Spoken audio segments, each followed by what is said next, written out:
Bonjour. Aujourd'hui, je te parle de la pince debout.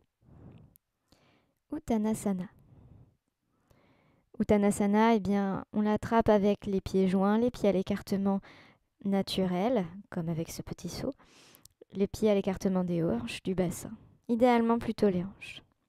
On cherche toujours à d'abord aller chercher le ciel avec l'inspiration, quitte à respirer plusieurs fois, en s'étalant à l'inspire, en basculant le bassin à l'expiration. Un petit arrêt, si tu le souhaites, à l'horizontale, énergie toujours jusqu'au bout des doigts. Et puis on va chercher le sol, les pieds, les chevilles. Première version que je te propose, on peut attraper les gros orteils, mettre les mains sous les débuts des orteils, attraper les chevilles.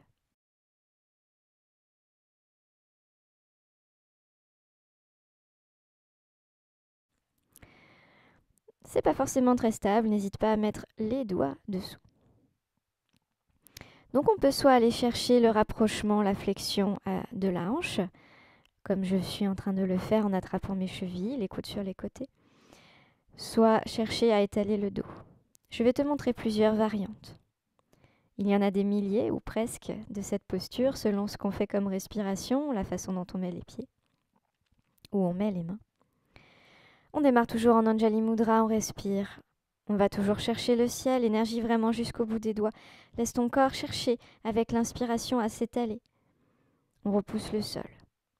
Quand tu vas chercher l'horizontalité, on va emmener les fessiers vers l'arrière et pousser l'énergie vers l'avant. Ça veut dire que tu vas étaler tout ton dos comme si tu voulais prendre un peu plus de place. Si c'est possible, garde ta tête dans l'axe. Rappelez-vous, le dos a des creux et des pleins, on essaye juste de garder la tête avec le regard en face de soi. Lorsqu'on cherche à étaler le dos, on cherche aussi à étirer les ischio-jambiers. Et lorsqu'on cherche à rapprocher le ventre, le buste, on cherche également à étaler les ischio-jambiers. Alors si c'est possible, tu vas faire 3 variantes, celles qui sont proposées par exemple aujourd'hui, sinon 3 fois la même. Et dans chacune des variantes, tu vas respirer 3 fois. En général, pour Uttanasana, on monte, on s'étale, on s'incline, et une fois qu'on est en bas, on respire 3 fois. C'est une posture que tu peux faire les yeux fermés. Tu peux ressentir l'énergie qui monte vers le ciel.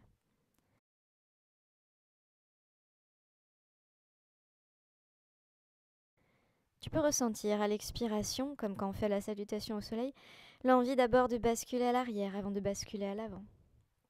Poser ses mains au sol, c'est une alternative. Si tu ne peux pas, tu sais que tu peux plier tes jambes à chaque instant pour Uttanasana, surtout si tu es débutant un peu raide ou que c'est le matin. Tu peux poser les mains sur un support. Si tu as des briques, une brique. Si tu as une boîte à chaussures, ça fait tout à fait l'affaire. Je vais également t'inviter à faire cette posture en guise d'échauffement, la plus simplement possible. Elle est très facile. Voici par exemple une version que tu peux faire en prenant pour repère un point comme espace entre les deux pieds. Je vais te montrer avec plusieurs angles, avec plusieurs versions. Et si c'est possible, essaye de décontracter tes épaules. Elles montent, c'est mécanique, mais laisse-les au niveau musculaire, plutôt détendu, relâché vers le bas. Donc cette version est bilatérale.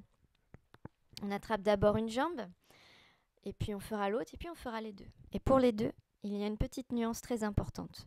On en reparle tout à l'heure. Donc là, ce que je cherche à te faire faire, c'est vraiment emmener le ventre vers les cuisses.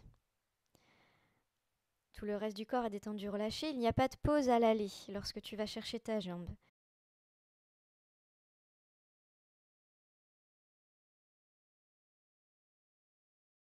Tout simplement, Anjali Mudra, les mains à la poitrine, une respiration. À une inspire, tu vas laisser les mains monter. L'aile s'écarte, les pouces en contact, et on va se laisser basculer le bassin, venir chercher une jambe. Les coudes s'écartent sur les côtés. On n'attrape jamais son genou, toujours le reste, les autres parties de la jambe. Et les coudes sur les côtés, je vais rapprocher ma cuisse et mon ventre. C'est mon ventre qui va à la rencontre. La tête est détendue, relâchée, les coudes, les épaules aussi. Le mouvement est actif dans la jambe que vous avez attrapée et lorsqu'on veut remonter, on va emmener les bras aux oreilles, énergie jusqu'au bout des doigts et redescendre de façon libre.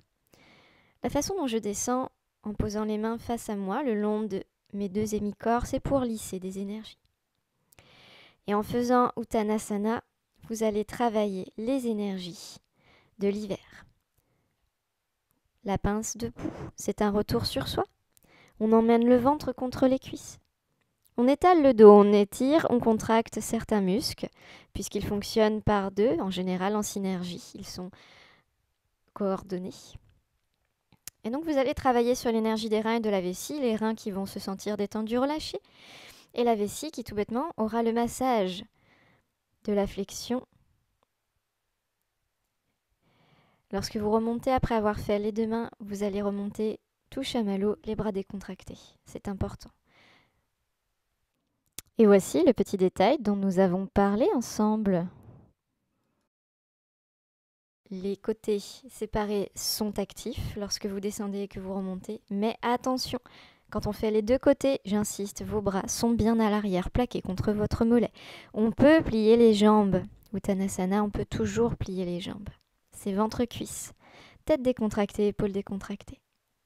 Tu peux faire cette posture plusieurs fois. Le matin, le soir, en cours de journée, prends ton temps.